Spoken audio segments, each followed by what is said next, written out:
gracias. Siempre me alegro de verlos. También me alegro que estemos aquí para hablar de literatura y de Borges. Hoy vamos a centrarnos, o por lo menos poner como punto lo que llamamos la serie de la biblioteca, ¿no es cierto?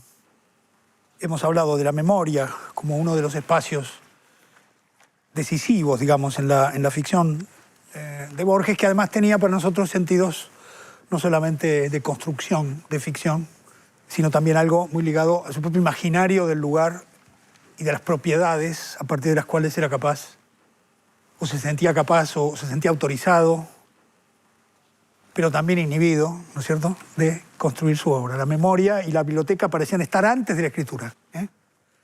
Estaban antes de la escritura. Entonces eso es un respaldo, pero también es un peligro, ¿no? Entonces, trabajábamos sobre la idea de la memoria absoluta que aparecía encarnada básicamente en Funes, y la memoria ajena que aparecía ligada al relato, la memoria de Shakespeare, que como dije es el último relato de 1980, ¿no es cierto? Decíamos que en el caso de la memoria la aspiración es el olvido, ¿no? Paradójicamente es el olvido a lo que se aspira, porque la memoria supone un peso, digamos, ¿no? Creo que algo de eso siempre hay, ¿no? Creo que nosotros tenemos una palabra que es muy... solemos usar una palabra que es una palabra muy interesante, que es remordimiento, ¿no? Aquellas cosas que recordamos que no queremos recordar, ¿no? En Borges pareciera que esa idea de que la memoria no se puede controlar y que los recuerdos pueden invadir, es un elemento que desde luego funciona en su ficción de una manera extraordinaria. Del mismo modo que en la biblioteca los libros también son, en cierto sentido, algo intimidatorio, ¿no? Me parece que la cuestión central en Borges, y no solo en Borges, pero yo diría en la literatura, ¿no?, es que uno siempre tiene que preguntar quién es. ¿Quién escribe, quién lee, quién recuerda, ¿no? La pregunta sobre aquel que hace la acción me parece importantísima en la literatura. La literatura siempre trabaja con situaciones específicas, siempre con casos individuales. Parte de ahí para cualquier generalización, ¿no? ¿Quién recuerda? Funes recuerda. ¿Quién recuerda? Un oscuro profesor especialista en Shakespeare, que es quien recibe la memoria de Shakespeare en esa transacción completamente fluida, que enloquece luego al ser invadido. Su memoria cada vez es invadida por la memoria de Shakespeare y al final ya no sabe cuál es la vida que ha vivido, ¿no es cierto? ¿Y quién lee, no? Pero podríamos decir que en el mundo contemporáneo hay dos grandes lectores, digamos. El lector tipo Kafka y el lector tipo Borges, ¿no? Si tuviéramos que sintetizar la proliferación de modos de leer, podríamos decir que hay dos grandes maneras que esos dos escritores ejemplifican de una manera perfecta, ¿no? En el caso de Kafka, como sabemos, es la idea de no ser interrumpido.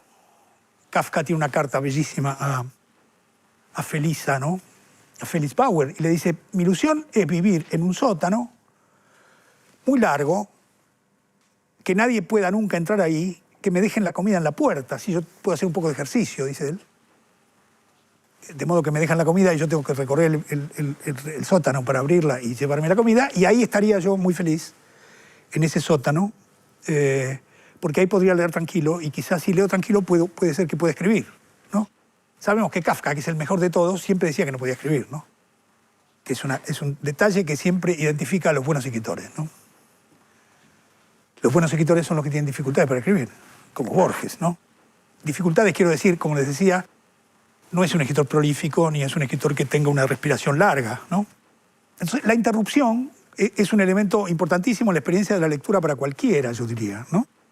Hay también acontecimientos en la historia de la lectura, de interrupciones, y hay un cuento buenísimo de Cortázar, uno de los mejores de Cortázar, ¿no?, Continuidad de los Parques, donde hay alguien que está leyendo una novela y lo van interrumpiendo, y al final el que le interrumpe es el personaje central de la novela que está leyendo, que es el amante que viene a matar al marido, que está leyendo un libro en un sillón de terciopelo verde, ¿no? Es un cuento increíble, ¿no? Porque es un cuento sobre qué es leer una novela y qué es leer un cuento, pero también es un cuento sobre la paranoia o sobre la sensación que tiene uno cuando está leyendo y que no quiere que lo interrumpan.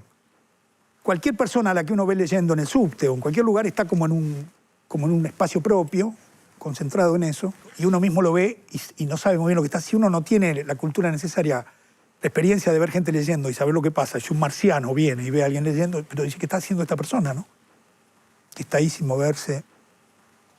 Lo real irrumpe, ¿no?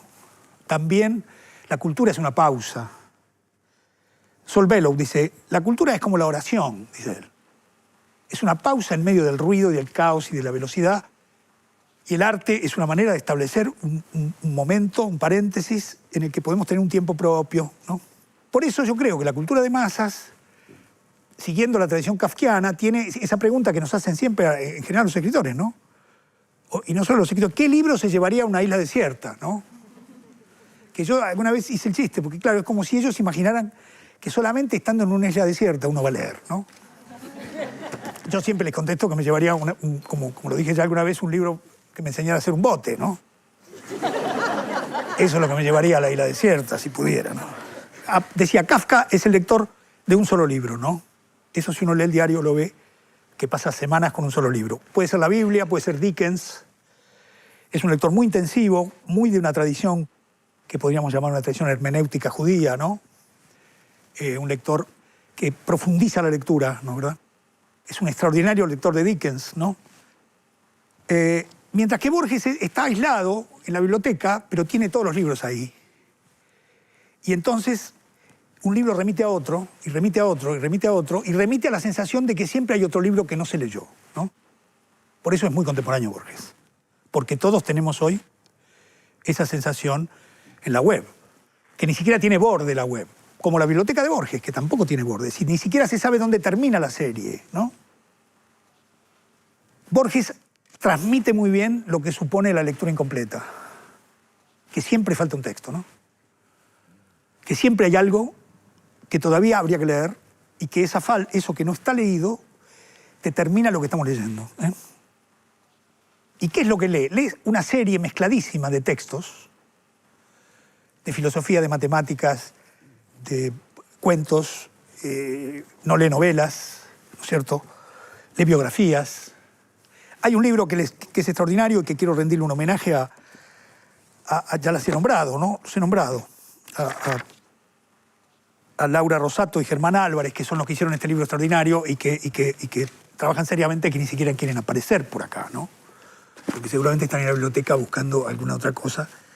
Quiero decir que este libro se los recomiendo especialmente porque es un libro maravilloso por cómo fue hecho, fueron encontrando los libros de Borges que estaban diseminados en la biblioteca y cómo leyeron las notas que Borges ponía al final de las páginas, pequeñas notitas de Borges que ellos reproducen, y uno se da cuenta entonces cómo lee Borges, ¿no? Borges leía textos variadísimos y en cada de esos textos encontraba una frase que luego aparece en sus cuentos, ¿no?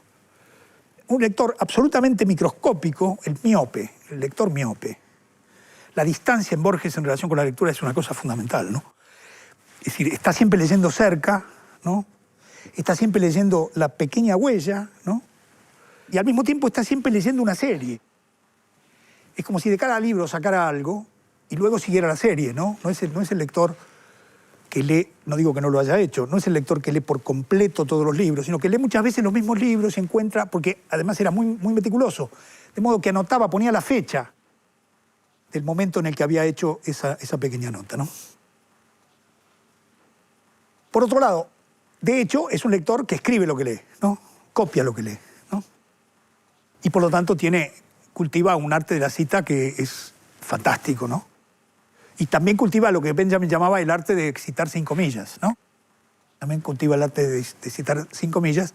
Ustedes verán muchas de esas frases que nosotros le elogiamos a Borges y que son de otro, pero que han terminado por ser de Borges, ¿no? Porque además las traduce tan bien que a veces las mejora, ¿no? Las mejora un poco siempre, ¿no? Entonces, muy notable. Yo lo vi a Borges 4 veces, ¿no?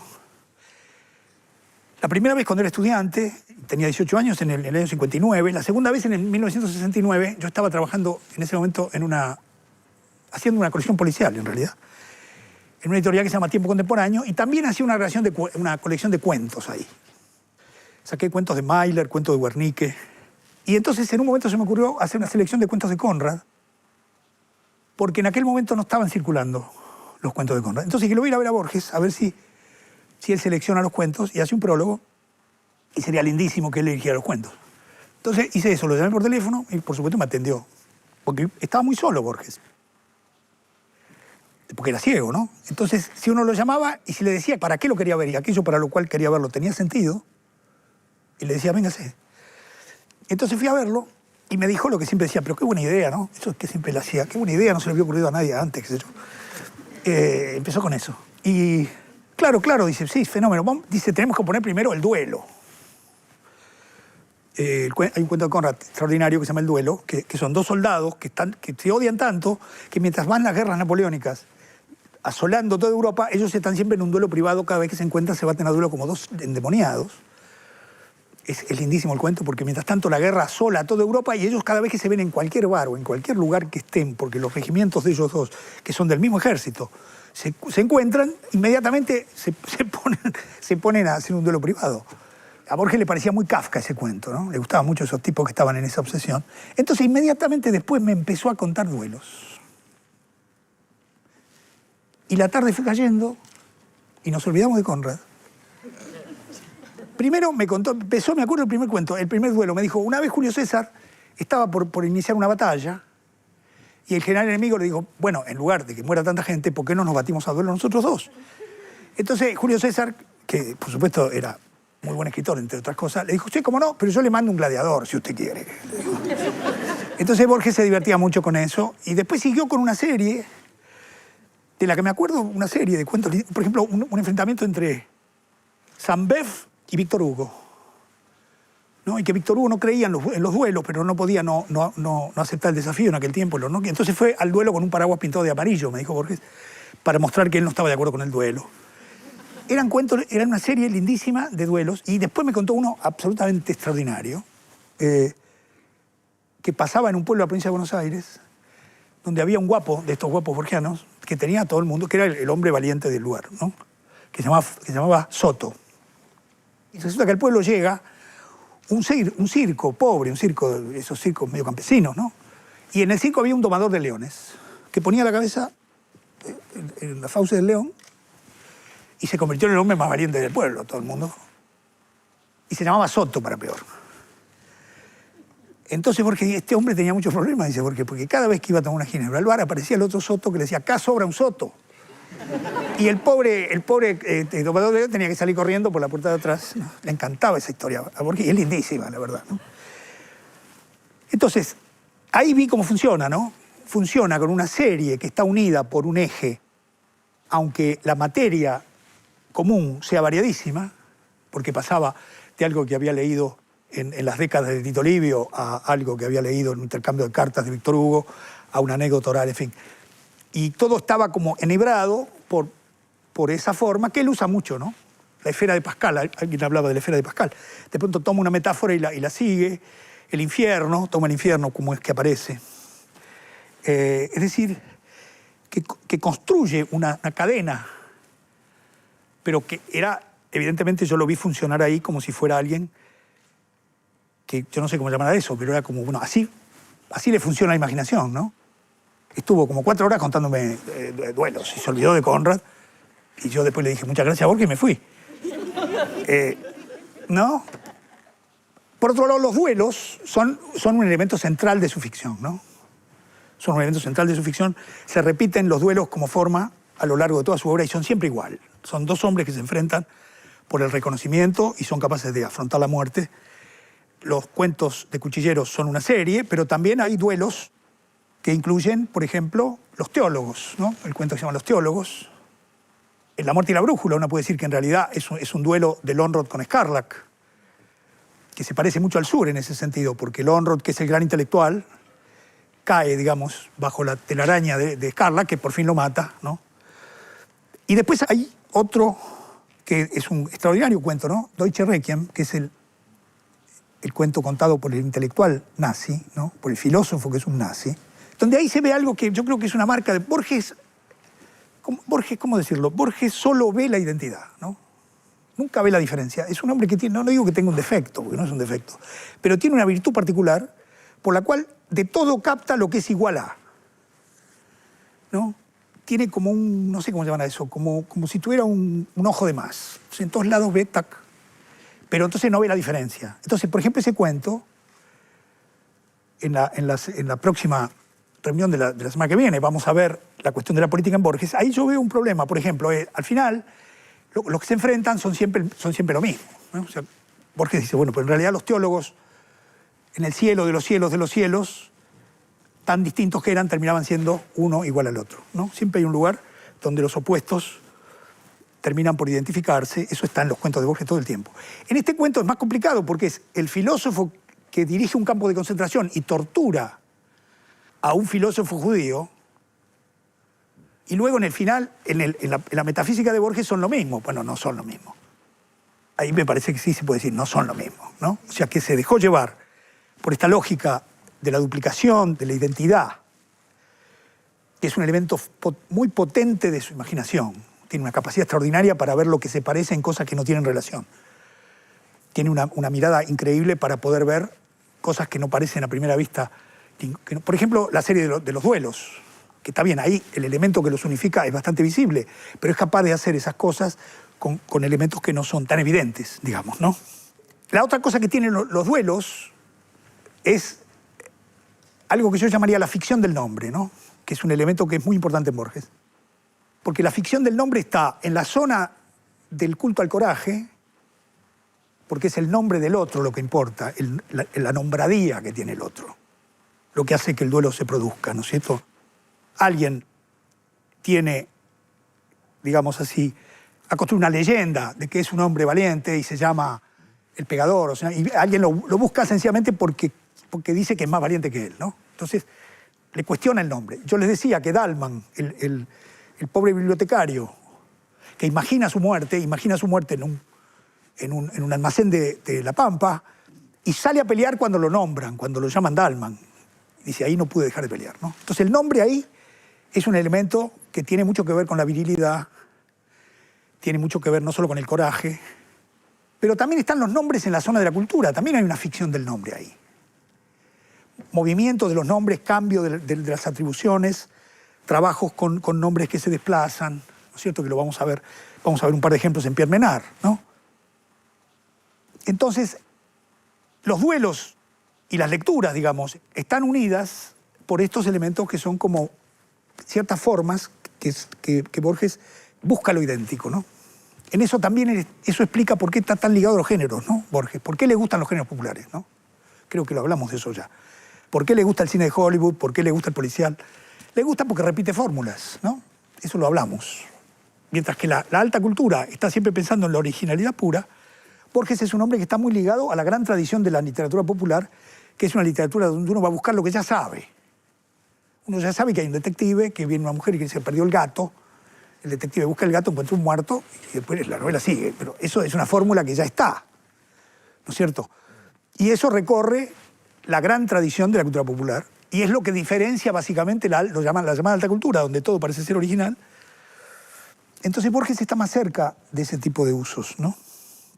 Borges trabaja expandiendo los espacios de acumulación de lo que lee, ¿no?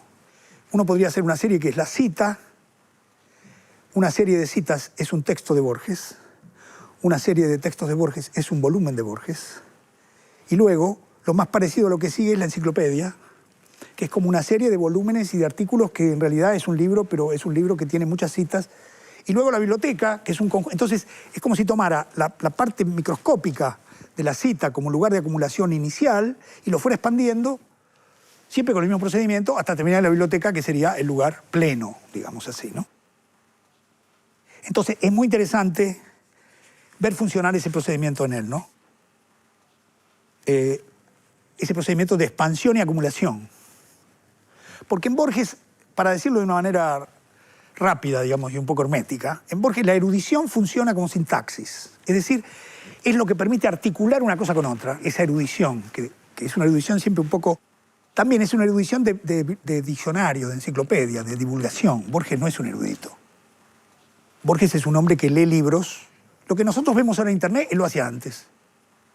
Por supuesto que es un hombre de vastísimas lecturas, pero ustedes verán que de filosofía leía manuales de filosofía, leía biografías de filósofos, leía, por supuesto, leyó muy bien a Schopenhauer, pero quiero decir que básicamente es un hombre que trabaja con una erudición, que es la erudición que está a mano en la Enciclopedia Británica, para decirlo de esa manera, ¿no? Pero es interesante ver entonces que la erudición es una forma de narrar. No tiene, digamos, el gesto del erudito en el sentido del gesto de aquel que quiere hacer ver, porque todas sus maneras de manejar la cultura están siempre puestas en un lugar indeciso, ¿no? Este espacio que comienza siendo el espacio de que leo una lectura en un espacio pequeño que es la cita, digamos, y termino en una biblioteca donde lo que está es parece imposible de agotar. En ese sentido, la saturación lo abruma, ¿no? Como a nosotros nos abruma. Él es uno de los primeros que percibe esa situación, ¿no? La sensación de que siempre estamos mal informados, la sensación de que siempre nos falta un libro, la sensación de que siempre nos falta un dato. Eso que hoy las cosas están mucho más mecanizadas respecto a cómo ordenar, ¿no es cierto? Y hay que decir también, yo no quiero hacer este tipo de traslados porque no me parece que sean rigurosos, ¿no? Pero también es cierto que Borges inventó un modo de buscar con el asunto de trabajar un tema, ¿no? Es como si uno pone una palabra en Google y le sale toda la serie, ¿no? ¿Verdad? Pero, digo, la saturación, la sensación de la cultura como saturación, como algo que es imposible de agotar, hace que la biblioteca sea, por supuesto, el paraíso, pero también el infierno, ¿no? Entonces, en Borges está muy presente, y lo van a encontrar muy fácilmente, la fantasía del incendio de la biblioteca, ¿no? Empezar de cero, que la cultura está continuamente esa fantasía, ¿no? Porque ¿qué pasa si todo está escrito? Vamos a parar acá, vamos a hacer como Hitchcock, vamos a parar 5 minutos.